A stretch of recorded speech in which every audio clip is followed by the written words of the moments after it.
الحبيب الذي ترجى شفاعته لكل هول من الأهوال مقتحم. مولاي صل وسلم دائما أبدا على حبيبك خير الخلق كلهم. السلام عليكم ورحمة الله وبركاته. الحمد لله رب العالمين عدد خلقه وزنة عرشه ورضا نفسه ومداد كلماته. سبحانك لا علم لنا إلا ما علمتنا إنك أنت العليم الحكيم. اللهم صل على سيدنا محمد وعلى آل سيدنا محمد وبارك وسلم عليه. أشهد أن لا إله إلا الله وأستغفر الله وأسألك الجنة وأعوذ بك من النار. اللهم ارحمنا برحمتك يا أرحم الراحمين. அளவற்ற அருளாளன் நிகரற்ற அன்புடையோன் எல்லாம் வல்ல அல்லாஹுவின் திருப்பெயரால் துவக்கம். அல்லாஹுவை பயந்து நடந்து கொள்ளும்படி, வாழ்வின் எல்லா நிலைகளிலும் தக்வாவுடைய வாழ்க்கையை மேற்கொள்ளும்படி முதலாக எனக்கும் உங்களுக்கும் உபதேசம் செய்து கொள்கிறேன். ரப்புல் ஆலமீன் நம் எல்லோரையும் அவனால் கபூல் செய்யப்பட்ட அவனது ரிலாவை பெற்ற நல்லோர்கள் நாதாக்கள் கூட்டத்தில் சேர்த்து அருள் புரிவானார். இன்று எத்தனாவது தராவிங்க? 9வது தராவி. குர்ஆன் ஷரீஃபில் சில சம்பவங்களை அல்லாஹ் பல்வேறு இடங்களிலே திரும்ப திரும்ப சொல்கிறான். ஒவ்வொரு இடத்திலையும் ஒவ்வொரு விதமாக சற்று கூடுதல் குறைவோடு வித்தியாசமான சொற்களோடு அதை அல்லாஹ் ஜல்ல ஷானஹு வ தஆலா சொல்கிறான். ஆதம் அலைஹிஸ்ஸலாமுடைய கிஸ்ஸாவை மட்டும் கிட்டத்தட்ட 7 தடவை குர்ஆனில் கொண்டு வருகிறார். அதே மாதிரி மூசா நபி அலைஹிஸ்ஸலாமுடைய கிஸ்ஸாவை, சரித்திரத்தை பல்வேறு இடங்களிலே அல்லாஹு தஆலா குறிப்பிடுகிறான். ஒவ்வொரு இடத்திலையும் ஒவ்வொரு சம்பவத்தை அல்லாஹு தஆலா அடிப்படையாக வைத்து அவன் அங்கே குறிப்பிடுவான். அதில் மூசா நபி அலைஹிஸ்ஸலாம் அவர்களுக்கும் அந்த நாட்டில் உண்டான எல்லா சூனியக்காரர்களுக்கும் மத்தியில் நடந்த ஒரு போட்டி. அந்த போட்டியில் மூசா நபி அலைஹிஸ்ஸலாம் வெற்றி பெற்றார்கள் என்ற சம்பவத்தை பல்வேறு இடங்களிலே சொல்கிறான். இன்று ஓதப்பட்ட தராவிகளுடைய வசனங்களிலும் வகால ஃபிர்அவுனு தூனி பிகுல்லி சாஹிரின் அலீம். ஃபிர்அவுன் சொன்னான், இவரை பார்த்தா சரியான வித்தக்காரமாக இருக்குது, மேஜிக்லாம் பண்ணிகிட்ருக்கிறாரு, அதனால் அந்த நாட்டில் உண்டான எல்லா சூனியக்காரர்களையும் வித்தக்காரர்களையும் கூப்பிடுங்க, தூனி பிகுல்லி சாஹிரின் அலீம். ஏன்னா அல்லாஹ் ஜல்ல ஷானஹு வ தஆலா மூசா நபி அலைஹிஸ்ஸலாமை ஃபிரௌனிடத்தில் அனுப்பி வைத்த பொழுது நபி என்பதற்கு ஆதாரமாக 2 முஅஜிஸாவை கொடுத்து அனுப்பினான். ஒன்று, அவர்களுடைய கையை ஜேபிலே வைத்து வெளியில் எடுத்தால் அது டார்ச் லைட் மாதிரி ஆகிடும், பிரகாசிக்கும். இது ஒரு முஅஜிஸா. இன்னொன்று, கைத்தடியை கீழே போட்டால் அது என்ன ஆகிடும்? பாம்பாக மாறிடும். மூசா நபி இடத்துல நீங்கள் நபிங்கிறதுக்கு என்ன ஆதாரம்னு கேட்ட உடனே அந்த 2 முஅஜிஸாவையும் அவர்கள் நிகழ்த்தி காட்டினார்கள். கைத்தடியை போட்ட உடனே பாம்பாக அது படம் எடுத்து யாரை நோக்கி போச்சு? ஃபிரௌனை நோக்கி போகுது. சீறி பாய்ந்து கொண்டு போனது. அவன் சிம்மாசனத்தில் உட்கார்ந்துருக்கிறான். பாம்பை கண்டால் படையும் நடுங்கும். பாம்பை பார்த்து யார் தான் பயப்படாமல் இருப்பாங்க? வீராப்பு பேசினவன், நான் தான் அல்லாஹ் என்றெல்லாம் சொல்லி கொண்டு இருந்தவன், பாம்பை பார்த்தவனை பயந்து நடுங்கி அலறி மூசா மூசா காப்பாற்றுங்கன்னு சொன்னான். மனிதனுடைய பலவீனத்தை அல்லாஹ் பல்வேறு இடங்களிலே படம் பிடித்து காட்டுவான். ஆனாலும் கூட அவனுடைய அகம்பாவம், ஆணவம், அந்த அதிகார திமிர் அதுவெல்லாம் அந்த உண்மைகளை ஒத்துக்கொள்ள மறுத்து விடுகிறது. அவன் நான் தான் அவங்களது பெரிய ரப்பு என்று சொன்ன பொழுது, ஒரு நாள் அவன் வீட்டில் கதவை பூட்டி கொண்டு உள்ளே இருக்கிற பொழுது இப்லீஸ் வந்து கதவை தட்டினானா. யாரு அப்படின்னு சொல்லி கேட்டிருக்கிறான். யாரப்பா அப்படின்னு திரும்பவும் கேட்டிருக்கான். நீ சொல்லப்பான் இருக்கான் அவன். எனக்கு எப்படி தெரியும், கதவுக்கு பின்னாடி நீ இருக்கிறாய், நீ யார் என்று எனக்கு எப்படி தெரியும் என்று அவன் சொன்ன பொழுது, எப்போ நான் தான் ரப்பு, நான் தான் இறைவன் சொல்கிறிய, உனக்கு கதவுக்கு பின்னாடி உள்ள ஆள் நிற்கிற ஆள் யாருன்னு தெரியாதான்னு கேட்டான்.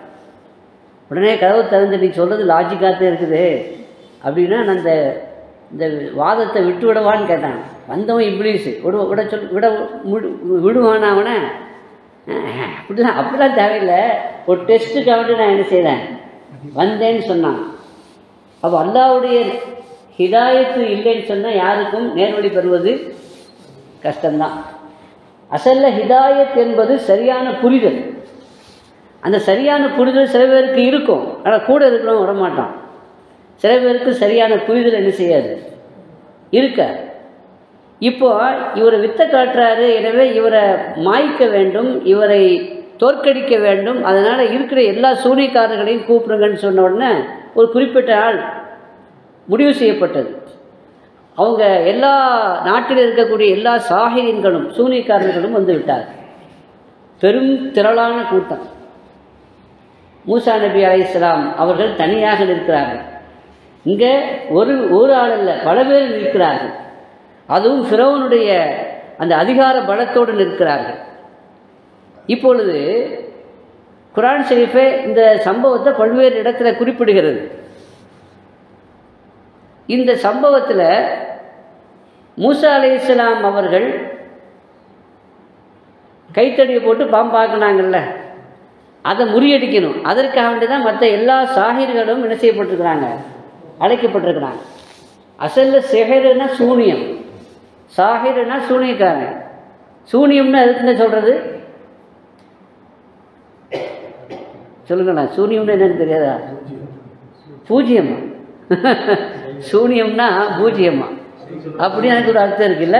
சூனியம் செய்வினை அப்படின்னு சொல்கிறாங்கல்ல. செய்வினை அப்படின்னு சொன்னால் ஒரு ஆளுக்கு எதிராக அல்லது ஒரு ஸ்தாபனத்திற்கு எதிராக பாதிப்பை உண்டாக்குறதுக்காக வேண்டி செய்யக்கூடிய ஒரு தீய செயலுக்கு பேர் தான் என்னது, சூனியம் அப்படின்னு நம்ம என்ன செய்யறது. செஹருங்கிற அந்த சொல்லுக்கு அப்படியும் அர்த்தம் இருக்குது, ஆனால் அது மட்டும் அதுக்கு அர்த்தம் அல்ல, நிறைய அர்த்தம் இருக்குது. செஹரு அப்படின்னு சொன்னால் ரசூலுல்லாஹி ஸல்லல்லாஹு அலைஹி வஸல்லம் சொல்லியிருக்கிறாங்க, இன்னஃபில் பயானில் செஹரான்னு சொல்லியிருக்கிறாங்க. பயானில் செஹர் இருக்கிறதுன்னு சொல்லியிருக்கிறாங்க. இந்த இடத்துல செஹர்னா சூனியம்ங்கிற அர்த்தம் இல்லை. சூனியம் எப்படி வசீகரிக்கக்கூடிய தன்மை உள்ளதாக இருக்கிறதோ அது மாதிரி சில பேச்சுக்கள், சில சொற்பொழிவுகள் மக்களை தன் பக்கம் என்ன செய்து விடும், ஈர்த்து விடும். அப்படிப்பட்ட ஒரு சக்தி பேச்சாற்றலுக்கு இருக்கிறது என்பதைத்தான் அங்கே குறிப்பிடுகிறார். இன்னொரு சிஹர் இருக்குது, அது என்னன்னா வித்த காட்டுறது, கண்கட்டி வித்த அப்படின்னு சொல்லுவாங்கல்ல, அந்த மாதிரி வித்த காட்டுறது. கீழே அசாவத்திக்கு போட்டால் உண்மையிலே பாம்பா மாறுது அப்படின்னு ஒன்று இருக்குது. இன்னொன்று என்னென்னா அசாவை கைத்தடியத்தி கீழே போட்டால் பாம்பா அது மாறாது, பாம்பு மாதிரி நமக்கு தெரியும், நம்ம கண்ணுக்கு என்ன செய்யும் தெரியும், ஆனால் உண்மையில் என்ன செய்யாது. இதுக்கு பேர் கண்கட்டி வித்த அப்படின்னு சொல்லுவாங்க. மூசா நபி அலைஹிஸ்ஸலாமை எதிர்க்க வந்த எல்லா சாஹிர்களும் எந்த அர்த்தத்தில் சொல்லப்பட்டிருக்குது அப்படின்னா கண்கட்டி வித்தையில் கைதேர்ந்தவர்கள். கிட்டத்தட்ட நிறைய பேர் வந்திருக்கிறாங்க, நூற்றுக்கணக்கான பேர் வந்திருக்கிறாங்க. போட்டியை நீங்கள் ஆரம்பிக்கிறீங்களா அல்லது நான் ஆரம்பிக்கவான்னு கேட்டாங்க. யார்? போட்டியாளர்கள் கேட்டாங்க. நீங்களே முதல்ல போடுங்கப்பான்னு. யார்? மூசா நபி அலைஹிஸ்ஸலாம். அவன் கையில் இருந்த தடி, கையில் இருந்த கயிறு எல்லாத்தையும் தூக்கி போட்டானுங்க மைதானத்தில். ஒரு ஆள் இல்லையே, பல பேர். அப்படின்னா பல பாம்புகளாக அது நெளிந்தது, சீறி பாய்ந்து கொண்டு வந்தது. ஒரு பாம்பை பார்த்தாலே பயம் வந்துடும் இல்லையா? பல பாம்புகள் பார்க்கும் பொழுது பயம் வராமல் இருக்குமாங்க? யாருக்கும் வரத்தான் செய்யும். மூசா நபிக்கு பயம் வரணும்ல, மனுஷனுக்கு தானே. அப்படி பயம் வந்துடக்கூடாதுங்கிறதுக்காக தான் முதல்லையே அல்லாஹ் ஒரு பயிற்சி கொடுத்தாருமா, ரிஹர்சல் பண்ணி அனுப்புனான். முதல்ல கைத்தடி கீழே போடுங்க அப்படின்னு சொன்னான்.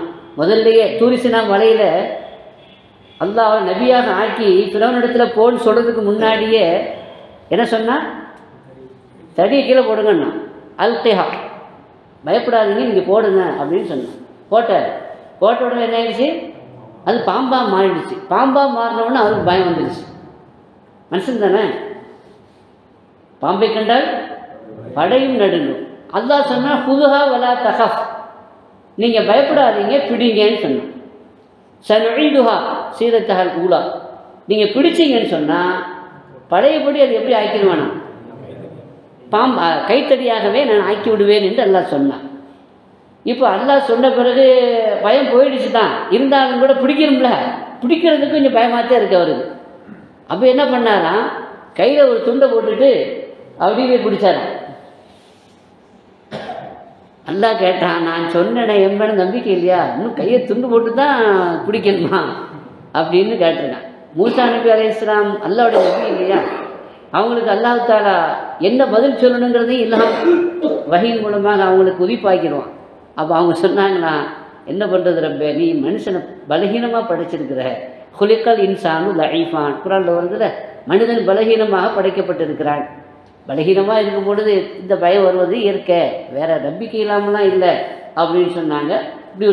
இப்படி ஒரு ரிஹர்சல் ஏற்கனவே நடந்துருச்சு. ஏன்னா ஃபிரௌன் இடத்துல போய் அதை காட்டும் பொழுது ஃபிரௌன் பயந்த மாதிரி இவரும் பயந்துடக்கூடாதுல்ல, அதுக்காக வேண்டி.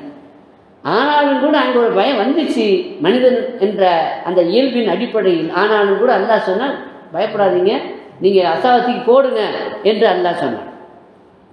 அசாத்திக்கு போட்ட உடனே அங்கே நூற்றுக்கணக்கான ஆயிரக்கணக்கான பாம்புகள் நெளிந்து கொண்டிருக்கிறது. இவர் அசாவத்திக்கு போட்ட உடனே இந்த அசா பாம்பாக ஆகி இருக்கிற எல்லா பாம்பையும் விழுங்கிருச்சு. இருக்கிற எல்லா பாம்பையும் விழுங்கிருச்சு. இங்கே தான் அதிசயம் நிகழ்ந்தது. சூனியக்காரங்கள்லாம் பார்த்தான், போட்டிக்கு வந்த எல்லாரும் பார்த்தான், அப்பவுமே சுஜூதில் விழுந்து இஸ்லாத்துக்கு சேர்ந்துட்டான். அத்தனை பேரும் அத்தனை பேரும் என்ன செய்துட்டாங்க, முஸ்லீம் ஆயிட்டாங்க. மூசா நபியை கொண்டு ஈமான் கொண்டுட்டாங்க. இது ஃபிரௌனுக்கு ரொம்ப நோஸ்கட்டு. தோற்றுருக்கிறது ஒன்று, தோற்று போனது ஒன்று, ரெண்டாவது அவனுக்கு ஆதரவாக கூட்டு வந்த அந்த போட்டியாளர்களும் அவனுக்கு எதிரியாக மாறிவிட்டார்களே என்ற ஆதங்கம் இன்னொன்று. கடுமையான முறையில் எச்சரிக்கை செய்தார். வர்றதுக்கு முன்னாடி, போட்டி தொடங்குறதுக்கு முன்னாடி அவங்களாம் பேரும் பேசினாங்க. பொதுவாக துன்யாவில் எல்லாம் பேரும் தானே, எதுவாக இருந்தாலும். நாங்கள் ஜெயிச்சா என்ன தருவேன்னு கேட்டாங்க. அப்போ அவன் சொன்னான், நீங்கள் ஜெயிச்சா நீங்கள் தான் எனக்கு ரொம்ப நெருக்கமான ஆட்கள் அப்படின்னு, உங்களுக்கு இந்த சபையில், இந்த அவையில் மிக முக்கியத்துவமான ஒரு ஸ்தானம் வழங்கப்படும் என்றெல்லாம் சொல்லி ஆசை காட்டி தான் அவர்களை இதில் இறக்கினார்.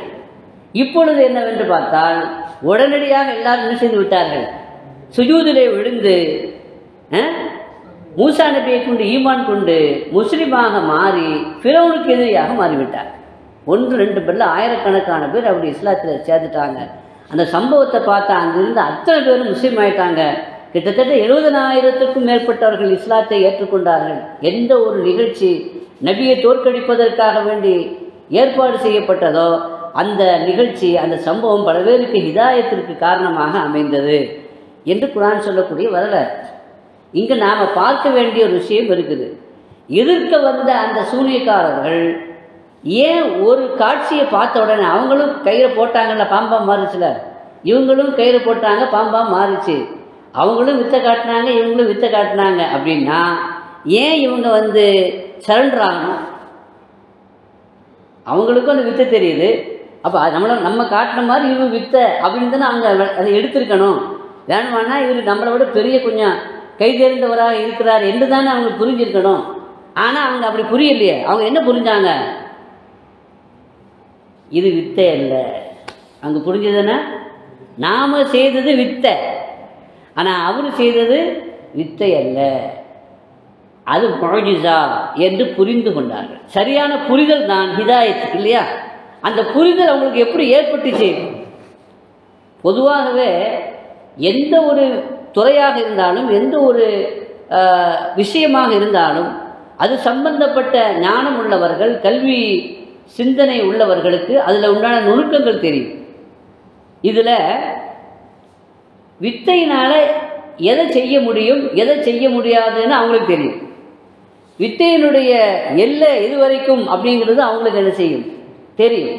அப்போ அதை விளங்கியிருந்த காரணத்தினால, சிஹருக்கும் முஅஜிஸாவுக்கும் மத்தியில் வித்தியாசத்தை விளங்கிய காரணத்தினால, எது வித்தை இல்லை என்று சரியான புரிதல் என்ற காரணத்தினால நாம் காட்டினது வித்தை, கண்கட்டி வித்தை, அவர் காட்டினது முஅஜிஸா.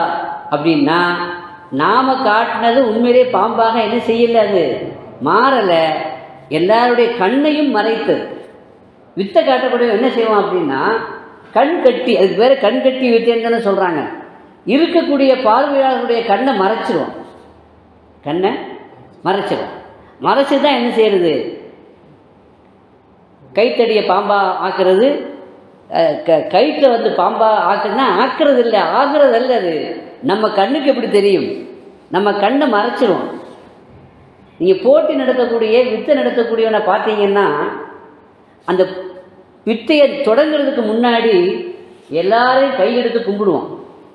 எல்லாரையும் ஏன் அவர் கையெடுத்து கும்பிட்றான் அப்படின்னா, விவரமானவங்க யாராவது இருந்தால் போயிடுங்க, அல்லது புலப்பட மண்ணள்ளி வச்சிடாதீங்கன்னு அர்த்தம். அதுக்கு அர்த்தம் எருக்கம்புல் அப்படின்னு ஒன்று இருக்குங்க. அந்த எருக்கம்புல்லை தலையில் வச்சுக்கிட்டா வித்தை அவன் கண்ணை மறைக்க முடியாது, நம்ம கண்ணை வந்து மறைச்சிருவான். ஆனால் எருக்கம்புல் தலையில் இருந்தால் அவனுடைய கண்ணை என்ன செய்ய முடியாது. அது மாதிரி யாராவது எருக்கம்புல் தலையில் வச்சுக்கிட்டு ஏதாவது பாட்டியோ பொம்பளையோ அவங்களே நின்றா இஷாரா பண்ணிடுவான், தயவுசெய்து நீ போயிடு, அல்லது பெருசாக பொத்திக்கிட்டு அப்படின்னு. ஏன்னா அவனுக்கு தெரிஞ்சிடும் உண்மை, நமக்கு தான் நம்ம கண்ணை தான் அவன் கட்ட முடியும், மற்றவங்களுடைய கண்ணை, இந்த ஆளுடைய கண்ணை என்ன செய்ய முடியாது. பொதுவாகவே ஷைத்தான் சில பேருக்கு ஹால்தர் ஆயிடுறான் இல்லையா, காளியாத்தா மேலே வந்துட்டான்னு சொல்கிறாங்கல்ல, காளி மேலே ஏறிட்டான்னு சொல்கிறாங்க. அந்த மாதிரி சில சைத்தான்கள் வருவாங்க. ஆனால் சைத்தான்கள் ஒரு ஆளுடைய உடம்புல என்ன செய்யலாம், உள்ளே பூந்து சேட்டை பண்ணலாம்.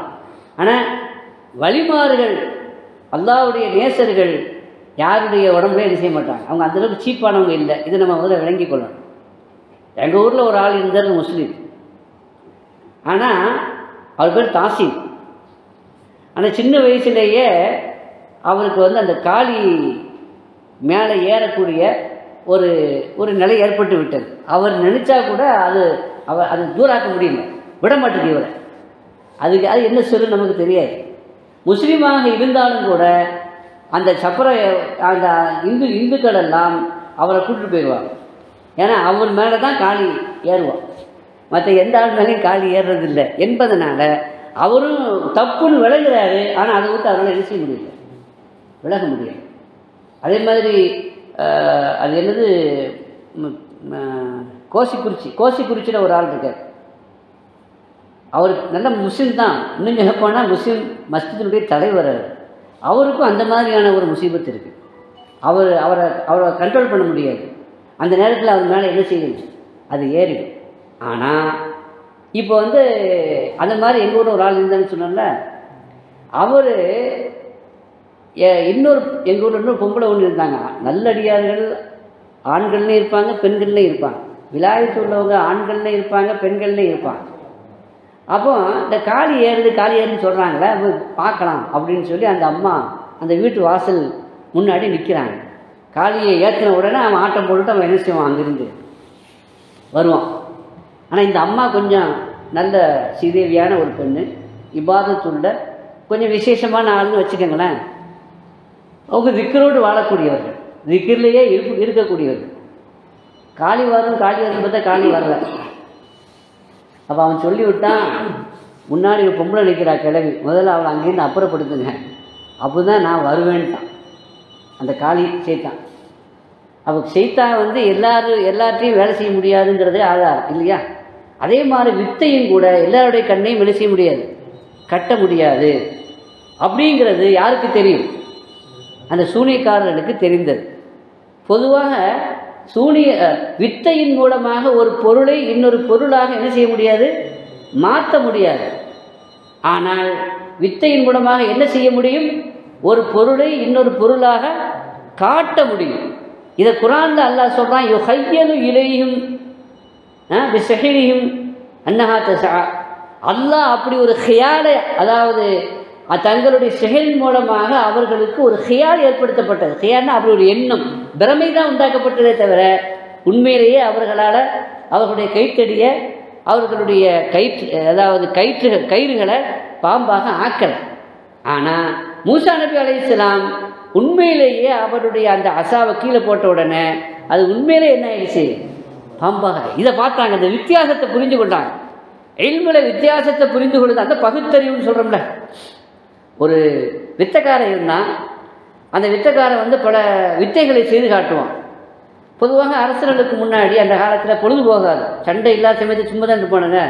அதனால் அரசரை மகிழ்விக்கணுங்கிறதுக்காக வேண்டி என்ன செய்வாங்க, நான் மாதிரி வித்தை காட்டுறேன், அரசரை சந்தோஷப்படுத்துகிறேன் அப்படின்னு பெர்மிஷன் வாங்கி கொடுப்பாங்க. அவனும் சில வித்தைகள் காட்டுவான். அரசன் மகிழ்ந்து கொஞ்ச நேரம் என்ஜாய் பண்ணிவிட்டு அவனுக்கு உரிய பரிசை என்ன செய்வார், கொடுப்பார். அதுக்காண்டி தான் என்ன செய்யுது. இப்போ அரசர் வந்துட்டார், எல்லா ஊர் மக்கள்லாம் என்ன செய்தாங்க, வந்துட்டாங்க. ஊர் மக்கள்லாம் வந்திருக்கும் பொழுது அவன் என்ன செய்கிறான், பல்வேறு வகையான வித்தைகளை, அதாவது சின்ன கம்பீரில் வளையம், அதுக்குள்ளே உடம்பை என்ன செய்கிறது, நுழைக்கிறது. ஆடு மாதிரி, அதே மாதிரி மாடு மாதிரி தன் உடம்பை என்ன செய்கிறது, வளைக்கிறது. அதே மாதிரி அந்த கம்பி இருக்கும்ல, அந்த கம்பியில் பொடி கம்பியில் நடந்து காட்டுறது. இப்படி பல்வேறு வகையான வித்தைகளை அவன் என்ன செய்யலாம் காட்டினான். எல்லோரும் பார்த்து ரொம்ப அதிசயித்து போனாங்க, ரொம்ப மகிழ்ச்சியோடு அதை கண்டு கொண்டிருந்தாங்க. அந்த நேரத்தில் மாட்டுக்காரன் அந்த அந்த இந்த கூட்டத்தில் இருக்கிறான். கூட்டத்தில் இருக்கும்பொழுது அவன் என்ன பண்ணான், இவன் எப்படி போட்டி வித்து நடத்தினான்னு பார்த்துக்கிட்டே இருக்கிறான். மாட்டுக்காரனுக்கு மாட்டை பற்றி தெரியும்ல. இவன் மாடு மாறி தன்னை ஆய்ச்சி பண்ணும் பொழுது, மாடு மாறியே தன்னுடைய உடம்பை வளைச்சி அவன் அந்த போட்டியை, அதாவது அந்த இடத்துல வித்தை காட்டும் பொழுது இவன் என்ன பண்ணான், ஒரு சின்ன பொடி கல்லை தூக்கி அவன் மேலே தூக்கி போட்டான். போட்ட உடனே சபாஸ் அப்படின்னா இவன் என்ன செய்யறான், ஏன்னா மாடு அந்த நேரத்தில் என்ன செய்யுமோ அதை செய்து காமிச்சாங்க. உடனே சபாஸ்ன்னா யாருங்க, இந்த மாட்டுக்காரர். இப்போ போட்டிலாம் முடிஞ்ச பிறகு அரசர் அவனுக்கு முத்து மாலை பரிசளித்தார். அரசர் முத்து மாலை பரிசளித்தார். இவன் என்ன பண்ணான், மாட்டுக்காரன் இவனுடைய திறமையை பாராட்டி அவனுக்கு தான் மேலே கிடந்த ஒரு துண்டு எடுத்து பரிசாக போட்டான். அந்த மேலே கிடந்த துண்டை, மாட்டுக்காரனுடைய துண்டு என்ன, அதாவது அழுக்காக தானே இருக்கும் இல்லையா, அது விலை உயர்ந்த துண்டாக இருக்க வாய்ப்பு இல்லை தானே. நாமளும் கூட பொன்னாடைன்னு சொல்லிட்டு போய் சொல்லிட்டு என்ன செய்கிறோம், எதையோ ஒரு துண்டை தானே, கைத்தறி ஆடையை தானே போர்த்துறோம். அப்போ அது பொன்னாடையும் இல்லை, கைத்தறி ஆடையும் இல்லை, அவன் மேலே கிடந்து அவனுடைய வசதி அதுதான். ஆனால் அரசர் கொடுத்த அந்த மாலையை அவன் வாங்கி கொண்டான் சந்தோஷத்தோடு. ஆனால் இந்த மாட்டுக்காரன் ஒரு போர்வை போத்தினான் பாருங்கள், அதை எடுத்து கண்ணில் ஊற்றி அவன் காலில் விழுந்து ஆசீர்வாதம் வாங்கினான். அரசர் பார்த்தாரு, இது என்ன, நான் மாலை கொடுக்கும் பொழுது அதற்குரிய மரியாதையே செய்யாமல் ஒரு அழுக்கு போர்வையை அவன் போட்டிருக்கிறான், அவன் அதை இவன் என்ன செய்யறான், மரியாதை செய்கிறான், அதை முக்கியமாக கருதுகிறான்னு சொல்லி அவனை கூப்பிட்டு கேட்டான். இப்படி ஏன் செய்ததையும் எனக்கு செய்த அவமரியாதை அல்லவா என்று கேட்டப்போ, இல்லை அரசர் அவர்களே, நீங்களும் பரிசு கொடுத்தீங்க, அவனும் பரிசு கொடுத்தான். நீங்கள் பொதுவாக சராசரியாக நான் செய்த வித்தைகளுக்கு பரிசு கொடுத்தீங்க. ஆனால் அவன் புரிந்து அந்த பரிசை அவன் கொடுத்தான். என்ன புரிந்து என்ன விளங்கி பரிசு கொடுத்தான் என்றால், அவன் சொன்னான், மாடை நீங்கள் பார்த்தீங்கன்னா, இப்போ நம்ம உடம்புல ஒரு கள்ளத்தீக்கு போட்டோன்னு வைங்க, உடம்புக்குள்ளே என்ன செய்யும், சிலிர்த்து விடும். ஆனால் மாட்டு மேலே கள்ளத்தீக்கு போட்டிங்கன்னா எந்த இடத்துல கல் விடுதோ அந்த இடத்த மட்டும் சுளிக்கும். அந்த இடத்த மட்டும் தான் என்ன செய்யும், உடம்புக்குள்ளே என்ன செய்யாது, அது சுளிக்காது. அது மாட்டினுடைய ஒரு யதார்த்தம், ஒரு இயல்பு, இயற்கை. இப்போ இவன் அதை டெஸ்ட் பண்ணுறான், இவன் மாடு மாதிரி ஆக்ட் பண்ணுறான்னு, உண்மையிலேயே மாடு மாதிரி இருக்கிறான்னு பார்க்கறதுக்கு ஒரு சின்ன பொடிகள். அதனால் நீங்கள் மாட்டை டெஸ்ட் பண்ணணுன்னு கள்ளத்துக்கு போட்டுட்டு பார்க்காதீங்க, பெரிய கள்ளத்துக்கு போட்டு அதை காயப்படுத்துறாதீங்க. சின்ன பொடி கள்ளத்துக்கு போட்ட உடனே கரெக்டாக அந்த இடத்த மட்டும் சுழிச்சு காட்டிடுறான். கரெக்டாக அந்த இடத்த மட்டும் சுழிச்சு காட்டியிருக்கிறான். அப்போ அவனுடைய அந்த திறமையை பாராட்டி தான் இவன் என்ன செய்தான். அப்போ நீங்களும் பரிசு கொடுத்தீர்கள், அவனும் பரிசு கொடுத்தான். ஆனால் நீங்கள் பொதுவாக பரிசு கொடுத்தீர்களே தவிர என்னுடைய திறமையினுடைய நுணுக்கம் என்னங்கிறது நீங்கள் புரியாமல் கொடுத்தீங்க. ஆனால் அவன் என்னுடைய திறமையினுடைய நுணுக்கத்தை புரிந்து கொண்டு அவன் எனக்கு பரிசு கொடுத்தான். எனவே தான் நான் என்ன செய்தேன், அவனுக்கு சபா சொன்னேன், அதுக்கு சபா சொன்னேன். அவன் கொடுத்த அந்த பரிசு அதை பாராட்டுவதற்காக வேண்டி, அதாவது கண்ணியப்படுத்துவதற்காக வேண்டித்தான் அதை கண்ணில் ஒத்தி கொண்டேன் என்று சொன்னான். அப்போ ஒரு விஷயத்தை சராசரியாக பார்க்கறதுங்கிறது வேற, புரிகிறது, சரியான புரிதல் என்பது வேற. அதே மாதிரி அந்த சூனியக்காரர்கள் ஆரம்பத்தில் பேரம் பேசி வந்தார்கள். பேரம் பேசி வந்த அந்த சூனியக்காரர்கள் கடைசியில் எந்த அளவுக்கு ஈமான்ல உறுதியாயிட்டாங்கன்னா, நீங்கள் என்னுடைய அனுமதி இல்லாமல் ஈமான் கொண்டீர்களா, என்ன செய்கிறேன் பாருங்கள், மாறுகை வாங்கி உங்களை தண்டிப்பேன்னு சொல்லி இந்த கை இந்த காடு ரெண்டையும் வெட்டி தூக்கில் போட்டுருவேன்னு சொல்லிட்டான். அப்போ அவங்க சொன்ன பதில் என்ன தெரியுமா, பக்குதிமா அந்த கா, நீ என்ன வேணும்னு பண்ணிக்க, பக்குதிமா அந்த கா, இன்னமா தக்குதி ஹாதிகில் ஹயாத்த துன்யா, நீ பண்ணுறதெல்லாம் இந்த உலகத்தில் தானே பண்ணுவேன். எவ்வளோ ஈமான் ஆகிடுச்சு பாருங்க. ஈமான் கொண்ட அடுத்த செகண்டு சில பேருக்கு அல்லாஹ் தஆலா ஹிதாயத்தையும் கொடுத்து விலாயத்தையும் கொடுத்துருவோம். அந்த செகண்டில் அந்த சூனியக்காரர்களுக்கு அல்லாஹ் ஹிதாயத்தை கொடுத்து அவர்களை முஸ்லீமாக ஆக்கி அவருக்கு அதாவது விலாயத் பெற்ற நல்லோர்கள் நாதாக்களாக அல்லாஹ் தஆலா அவர்களை ஆக்கிவிட்டான். இப்போ இந்த சூனியக்காரர்களுக்கு ஹிதாயத்து கிடைத்ததுக்கு என்ன காரணம்? அவருடைய புரிதல். 3 காரணத்தை சொல்கிறாங்க. இந்த நிகழ்ச்சி நடத்தப்பட்டதே எதுக்குன்னா, மூசா நபி எதுக்கு இந்த நிகழ்ச்சியை நடத்தி அந்த போட்டிக்கு சம்மதிச்சாங்கன்னா, இதை பார்த்தாவது ஃபிரௌனுக்கு என்ன கிடைக்கட்டும், ஹிதாயத்து கிடைக்கட்டுமே என்பதற்காகத்தான் நடத்தினாங்க. ஆனால் எதற்காக நடத்தப்பட்டதோ அந்த ஃபிரௌனுக்கு என்ன கிடைக்கல, ஹிதாயத்து கிடைக்கல. அதற்கு மாற்றமாக ஃபிரௌனுக்கு ஆதரவாக கொண்டு வரப்பட்டவர்கள் ஃபிரௌனுக்கே எதிராக வந்து ஹிதாயத்து பெறுவதற்கு என்ன காரணம்னா, அதுக்கு ஒரு 3 காரணம். முதலாவது முக்கியமான காரணம் சரியான புரிதல். 2வது அவர்களிடத்தில் இருந்த அதபு, ஒரு மரியாதை. எந்த மரியாதை? வந்த உடனே அவங்க வந்து தடாபடான்னு போட்டி ஆரம்பிக்கலை. என்ன சொன்னாங்க, நீங்கள் போடுறீங்களா அல்லது நாங்கள் போடுறோம் மரியாதையை கேட்டாங்க பாருங்க. இம்மா துருக்கைய இம்மா நக்கூன நகர் முல்கீல் அப்படின்னு அவங்க கேட்டாங்க. நீங்கள் ஆரம்பிக்கிறீங்களா நாங்கள் ஆரம்பிக்கட்டுமான்னு. இப்போ மூசா நபி சொன்னாங்க, நீங்களே என்ன செய்யுங்க. அப்போ அந்த அதபு இருக்குத, இந்த மரியாதை அது வந்து மனிதனை உயர்த்தி விடும். அப்பாஸ் ரலியல்லாஹு தஆலா அன்ஹு அவங்கள்ட்ட கேட்டாங்க, நீங்கள் பெரிய ஆளா ரசூலுல்லாஹ் பெரிய ஆளான்னு வயசில் உங்களில் 2 பேரில் யார் பெரிய வயசு, யார் வயசில் மூப்புன்னு கேட்குறாங்க. இல்லைங்கச்சா, உண்மையிலேயே அப்பாஸ் ரலியல்லாஹு தஆலா அன்ஹு ரசூலுல்லாஹோட வயசில் மூப்பு தானே. அப்போ என்ன சொல்லணும், நீங்கள் பெரிய ஆளா அவங்க பெரிய ஆளா வயசில் அப்படின்னு அந்த மனசில் வச்சுட்டு நீங்கள் பெருசா அவங்க பெருசான்னு கேட்கும் பொழுது எப்படி பதில் சொல்லணும், நான் தான் பெருசுன்னு சொல்லணும். ஆனால் அப்படின்னு சொன்ன அந்த வார்த்தை அந்த சொல்லு வந்து மரியாதை குறைவாக இருக்குல்ல, ரசூலுல்லாவோட நான் பெருசுன்னு சொன்ன மாதிரி ஆயிடுமா இல்லையா. அதுக்காக அவங்க சொன்னாங்கன்னா, அதாவது ஹூ அக்பர் வான அசன்னு மீனுன்னு சொன்னாங்க. அவங்க தான் பெரியவங்க, நான் வயசில் கொஞ்சம் மூப்புன்னு சொன்னாங்க. இது இந்த மரியாதையினுடைய வெளிப்பாடு, அவருடைய அந்தஸ்தை அது படம் பிடித்து காட்டுகிறது.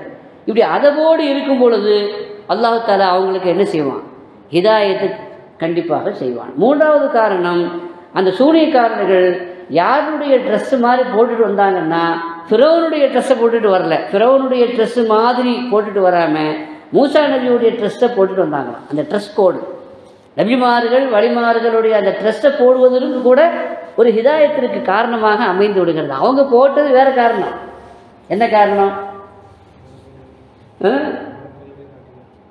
அதாவது இந்த வித்தக்காரங்கள்ட்ட ஒரு ஹிக்மத் இருக்குது, ஒரு ட்ரிக்ஸ் இருக்குது. என்னென்னா, யாரை எதிர்க்கிறாங்களோ அவங்கள மாதிரியே இவங்களும் என்ன செய்வாங்க, தோற்றத்தில் உண்டாக்கிட்டு வருவாங்க. அது ஒரு வகையான கன்ஃபியூஸ் உண்டாக்குறதுக்காண்டி, அதுக்காண்டி தான் அவங்க செய்தாங்க. அல்லாஹ்ட்ட கேட்கப்பட்டுச்சு, ரப்பே மூசா மூலமாக ஃபிரௌனுக்கு ஹிதாயத்து கிடைக்குதுங்கிறதுக்காக வேண்டி தானே இந்த நிகழ்ச்சி. ஆனால் அவங்களுக்கு நீ ஹிதாயத்து கொடுத்துட்டேன்னு கேட்கும்பொழுது அல்லாஹ் சொன்ன பதில் தான் இது.